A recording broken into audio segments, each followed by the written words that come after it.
อ้บ่ลืมสัญญาแต่อลิสาก็อย่าลืมคิดฮอดอ้ายเด้อ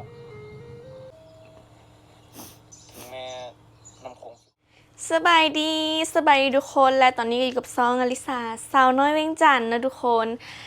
แล้วนะทุกคนมื้อนี้ก็เป็นมื้อที่ทุกคนนั้นรอคอยมาแล้วนะทุกคนเพราะว่ามื้อนี้อลิสาจะมาปล่อยทีเซอร์ให้ทุกคนได้เบิ่งเนาะนั่นก็คือทีเซอร์ MV ที่อลิสาไปแสดง MV กับพี่ไนท์แล้วก็เบาเอทีมงานบ้านนาที่เป็นผู้กำกับแล้วก็เป็นผู้ถ่ายทำในมื้อที่อลิสาไปอยู่ที่อุดรเนาะเพราะว่าอลิสาได้เดินทางไปที่อยู่ที่อุดรก็1ก็ไปเฮ็ด YouTube นี่แหละเนาะไปถ่ายคลิปแล้วก็2ก็มีเวียกก็คือนั่นก็คือการถ่าย MV เนาะเพราะว่าเพลงนี้เบาเอได้สร้างได้เฮ็ดมาได้2ปี3ปีแล้วทุกคนแต่ว่ายังบ่ได้ปล่อยเนาะแล้วก็ได้เกิดการรีรันเป็น MV ใหม่นั่นก็คือเป็นของที่อลิสาถ่ายในมื้อนั้นเนาะทุกคนเดี๋ยวอลิสาอ่าจะมาเปิดให้เบิ่งและหลายๆคนเนาะก็เห็นนะว่าอลิสานั้นไปถ่ายตั้งแต่เดือน2หรือว่าเดือนกุมภาพันธ์นะทุกคนตอนนี้ก็คือเดือน4แล้วก็จะเข้าเดือน5แล้วทุกคนเพราะว่ามันอยู่ในช่วงท้ายเดือนเนาะทุกคนแล้วก็ไผที่ถ่ายอยู่เนาะมื้อนี้อลิสาจะมาเรียกน้ำย่อยให้แป๊บนึงเพราะว่าวันที่26นี้เขาจะปล่อย MV เต็มนั่นเองอยู่ที่ช่องทีมงานบ้านนานะทุกคนเดี๋ยวอลิสาจะมาเปิดให้เบิ่งเนาะมันก็จะเป็นแบบว่าทีเซอร์เอาง่ายๆซะก็จะเป็นทีเซอร์เนาะกับไผที่ได้ติดตามทางแอปฟ้าของเบาเอเนาะก็สิฮู้แล้วก็สิเห็นแต่ว่าอลิสาก็ปล่อยในช่องทางTikTok แล้วก็มีแบบว่าเรียกน้ำย่อยทุกคนแต่ว่าFC ทางฝั่งไทยหรือว่าฝั่งลาวก็จะติดตามถ้าใครที่ติดตามช่อง TikTok อลิสาเนาะทุกคนเดี๋ยวอลิสาจะเปิดให้ช่องFC ทาง YouTube เบิ่งนำกันอีกครั้งหนึ่งเดี๋ยวเขาจะมาเปิดให้เบิ่งใส่เนาะรีซอกก่อนแป๊บหนึ่งนี่เนาะมาเบิ่งพร้อมกันเลยปึ๊บแป๊บหนึ่งนะจ๊ะ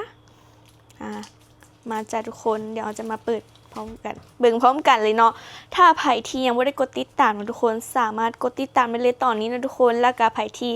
ถ้าเบิ่ง MV เต็มนะทุกคนถ้านี่เด้อวันที่26นี้เจอกันแน่นอนอลิสาก็ตื่นเต้นเพราะอลิสาก็ยังบ่ได้เห็น MV คือกันเนาะก็คือเป็น MV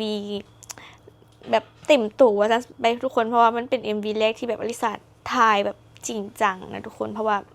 ถ้าถามว่าเคยถ่ายบ่ก็เคยแต่ว่ามันเป็นแบบผ่านถ่ายผ่านๆเนาะบ่ได้แบบเป็นตัวนางเอกหรือว่าเป็นตัวหลักแบบนี้อันนี้ก็จะเป็นแบบว่าเพลงที่สื่อเกี่ยวกับความรักของ2ฝั่งไทยลาวเนาะก็คือผู้สาวลาวกับผู้บ่าวไทยแล้วก็ผู้บ่าวหันจะเป็นผู้บ่าวทหารสาวลาวก็จะเป็นสาวลาวแบบอลิสานี่แหละเนาะก็เป็นสาวเวียงจันทน์เนี่ยค่ะเป็นสำเนียงเนาะก็คือทุกคนฮู้เนาะสาวลาวมันก็จะมีหลายแบบหลายภาคก็คือมีสาวลาวใต้สาวลาวเหนือสาวลาวกลางสาวลาวสูงสาวมงอย่างซี้เนาะทุกคนแต่ว่าอลิสานี้จะเฮ็ดแบบว่าเป็นคนเวียงจันทน์เลยเนาะในก็เฮ็ดคือแบบชีวิตจริงแหละเนาะทุกคนคาแรคเตอร์ชีวิตจริง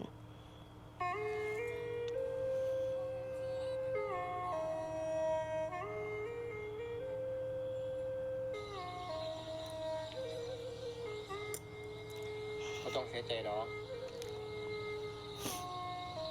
อ้ายจำเป็นต้องทำหน้าที่2 ปีบ่โดนดอกโดยไอ้ในสัญญาละเด้อว่าอาจจะตั้งใจเฮ็ดเวียกของตนเองแล้วเฝ้ากลับมาขออลิสา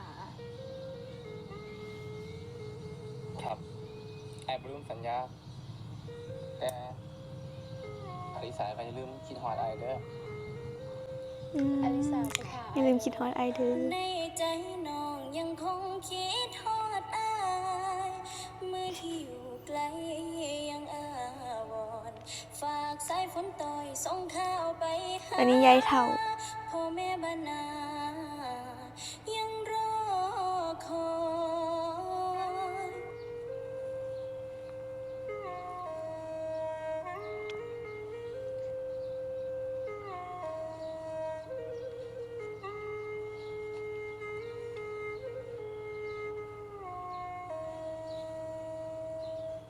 อลิสา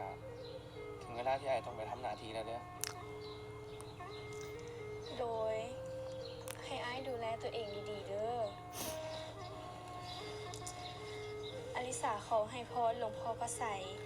จงปกปักรักษาอ้ายและคุ้มครองอ้ายให้อยู่รอดปลอดภัย ให้กลับมาสู่อ้อมกอดของบ้านเฮาอ้อมกอดของพ่อแม่และอลิสาเด้อเดี๋ยวอลิสาสิกลับไปท่าอยู่ประเทศลาวหวังว่าเฮาคงสิได้พ้อกันอีก ถึงแม้น้ำคงสิขวางกันระหว่างไทยกับลาวแต่เพิ่นคงสิบ่อาจมาขวางกันระหว่างความรักของสองเฮาได้ดอกโอ้ยคำแพงผู้อ้ายฮักแฮงปานหน่วยตาเจ้าไปอยู่ไสละ บ๊ายบายกลับประเทศลาวแล้ว เมื่อบ้านเฮาแน่เด้อ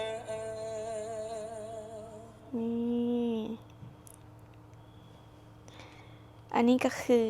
เรียกน้ำย่อยเนอะทุกคนก็ให้เบิ่งประมาณนี้ เพลงก็จะเป็นเพลงชื่อว่าคิดฮอดเจ้าแฮงเนาะห้องโดย เดี๋ยวถ้าเบิ่งน้ำกันพร้อมกันวันที่26ทั่วชาว YouTube เลยหรือว่า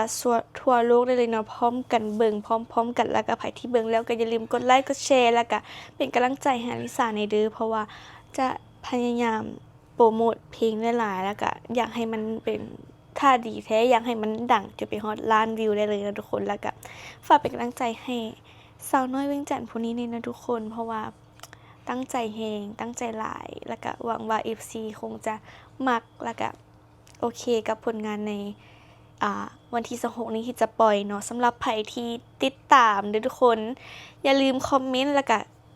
เป็นกำลังใจให้อลิสาเด้ออย่าลืมไปติดตามซ่องทีมงานบ้านนาพร้อมเนาะทุกคนเพราะว่าซ่องทีมงานบ้านนาเนาะจะเป็นซ่องปล่อยเพลงนั่นเองเนาะทุกคนสำหรับคลิปนี้เนาะก็สิขอลาไปก่อนเด้อไว้เจอกัน